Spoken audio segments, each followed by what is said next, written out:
The front page of the January 11th, 2016 edition of the Wall Street Journal carried this headline, quote, "Car insurers find tracking is a tough sell," unquote.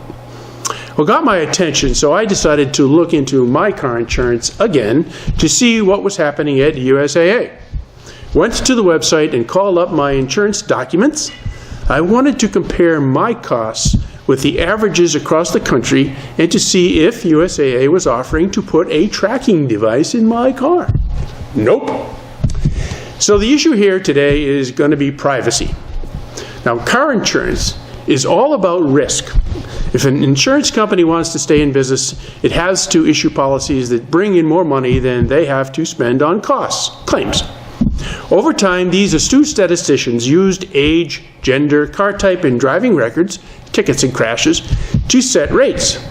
But they also had to consider all the various 51 states where lawmakers have created various rules the insurers have to follow. Now, some states have done very well holding down car insurance costs. Now, that comparison in a minute. Going back to how rates are set, I looked at my policy and found out that my cost for 3 cars that we have was $1,342 for a full year.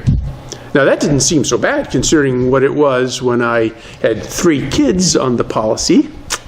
Now I get premium discounts for annual mileage, anti-theft, clear record, no tickets and crashes lately, daytime running lights, multi-car, new vehicle, passive restraints, and lastly, the premier driver discount.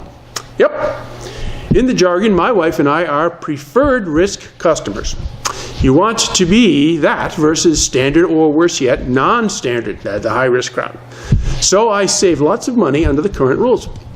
But to the point of the Wall Street Journal article, some insurance carriers are looking at usage pricing.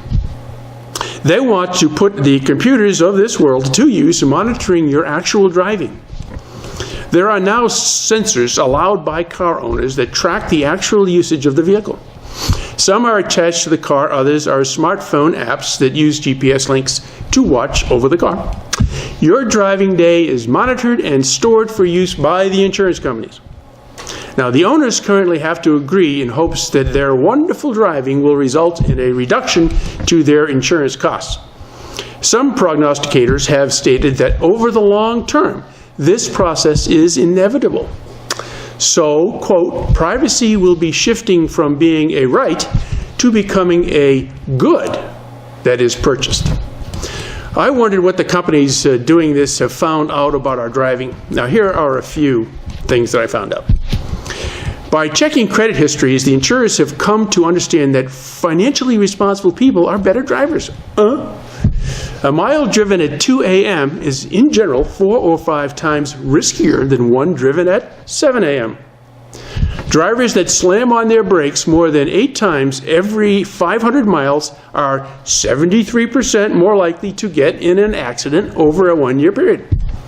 And for us older drivers, those of us who fail to yield at intersections pose more of a risk than those of us who get speeding tickets. How about gender differences? Seems that the average married male is 3% more likely to be in an accident than a married female. I thought we already knew that women have better driving records. Before I left this subject, I checked out how Rhode Island was doing with its insurance costs in comparison to the rest of the country. Now, I do admit that before I actually saw the numbers, I was biased to believe we were once again at the bottom of the food chain. So it was not a surprise to find that the insurance.com folks who do an annual comparison ranked Rhode Island 8th worst in the nation. Using the methodology they have used for years, these folks put us in the top 10 worst. Our number was $1,656. Worst, Michigan at $2,476. Best, Maine at $805. Here are the factors that seem to influence the scorecard. State laws, local court systems, traffic, crime rates, competition amongst insurers, big one, and lastly, the percent of uninsured drivers. What all this means is we live in a state that costs more to insure our cars than our neighbors have to pay. I would like to see a legislator take this on and propose legislative solutions to improve our standing. Don't you agree? Thank you for watching, and God bless.